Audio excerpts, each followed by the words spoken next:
Penemuan kebenaran. Pernahkah kalian merasa heran? Kenapa seabad yang lalu orang-orang yakin bumi itu pusat alam semesta?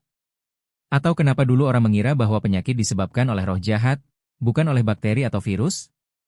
Perubahan pandangan itu terjadi karena manusia terus mencari, mempertanyakan, dan memperbaiki gagasan mereka terhadap kenyataan. Sejak zaman Aristoteles hingga Charles Sanders Peirce, William James, dan pemikir-pemikir modern, upaya untuk menemukan apa yang benar telah menjadi inti dari filsafat ilmu. Bukan hanya teori abstrak, tetapi usaha nyata untuk memahami dunia dengan bukti, argumen, dan pengalaman. Kita akan belajar melalui sejarah pemikiran tentang kebenaran, belajar definisinya menurut para ahli, cara-cara menemukan kebenaran, jenis-jenis, sifat, dan teori-teori kebenaran yang telah mereka kemukakan. Dengan mengetahui siapa mengatakan apa, kita tidak hanya tahu apa teorinya, tetapi juga mengapa teori itu diusulkan, apa masalah yang ingin dipecahkan, apa keraguan yang mereka tanggapi. Definisi kebenaran.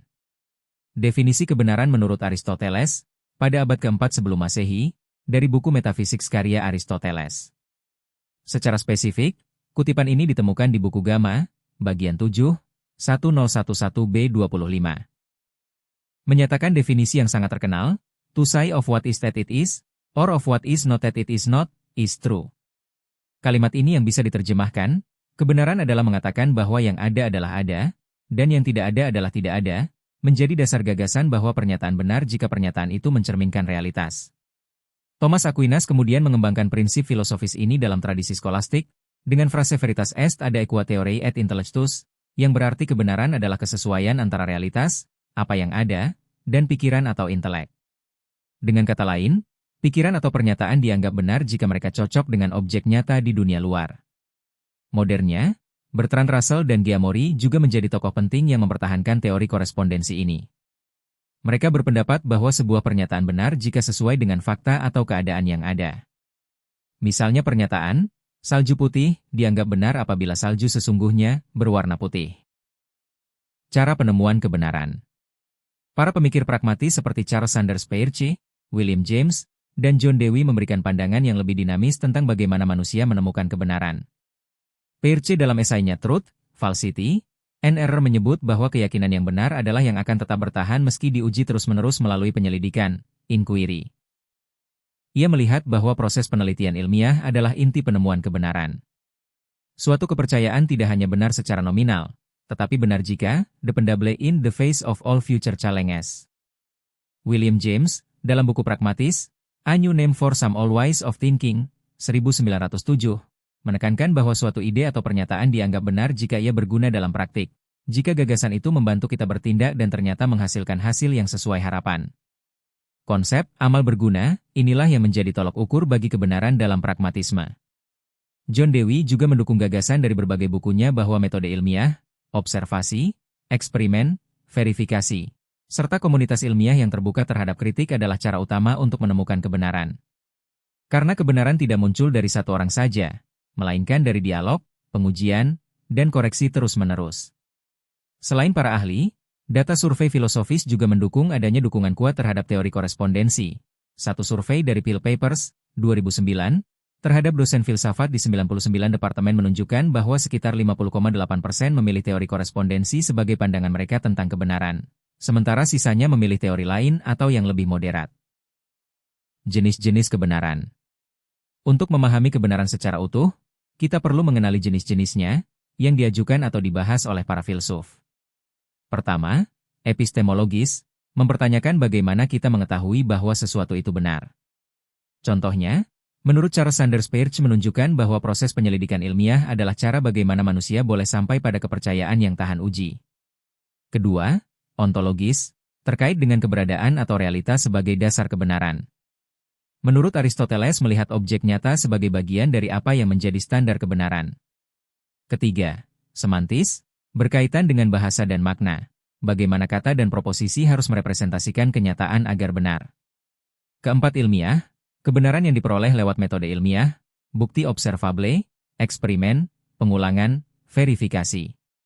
Kelima, moral dan religius, jenis kebenaran yang lebih berkaitan dengan nilai dan keyakinan. Disinilah teori seperti pragmatisme menurut William James dan pemikiran agama merasakan bahwa kebenaran tidak hanya soal fakta fisik, tetapi juga soal apa yang baik, apa yang adil, apa yang bermakna dalam kehidupan manusia. Sifat kebenaran. Ahli-ahli filsafat juga membahas apa yang harus dimiliki oleh kebenaran agar bisa dipercaya. Berikut sifat-sifat kebenaran yang dikemukakan, dengan contoh dan rujukan. Pertama, objektivitas. Menurut Aristoteles dan teori korespondensi menunjukkan bahwa kebenaran tidak tergantung pada opini pribadi, melainkan pada realitas eksternal.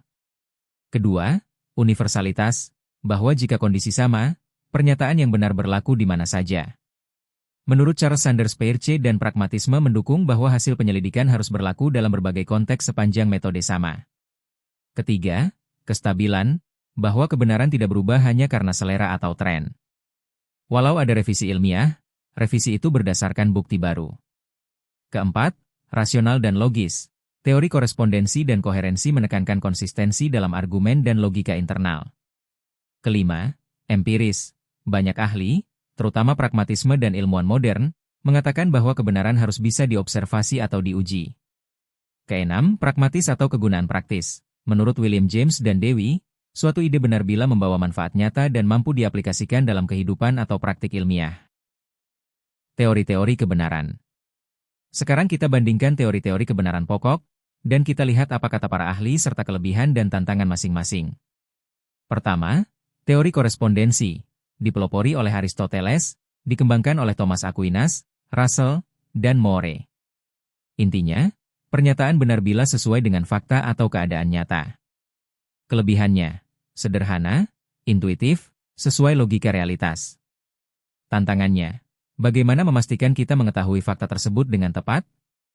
Bagaimana bila objeknya abstrak atau tidak dapat diobservasi langsung? Kedua, teori pragmatisme. Peirce mengajukan bahwa kebenaran adalah apa yang akan bertahan dalam penyelidikan panjang dan terbuka. William James menekankan kegunaan, Dewey menekankan eksperimen sosial dan ilmiah. Kekuatan teori ini terletak pada fleksibilitasnya dan kemampuannya menangani situasi baru.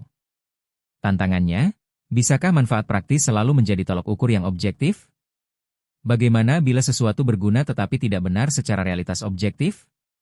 Ketiga, teori koherensi. Teori yang menyatakan bahwa kebenaran adalah konsistensi antar elemen dalam satu sistem pemikiran. Teori ini jarang dikaitkan dengan satu tokoh tunggal seperti teori lainnya, tetapi banyak digunakan dalam filsafat idealis dan sistem etika di mana kita menguji konsistensi internal suatu sistem teori. Keempat, teori konsensus. Gagasan bahwa kebenaran muncul dari kesepakatan komunitas rasional. Dalam pemikiran pragmatis komunitarian ada elemen ini. Kelima, teori religius atau wahyu.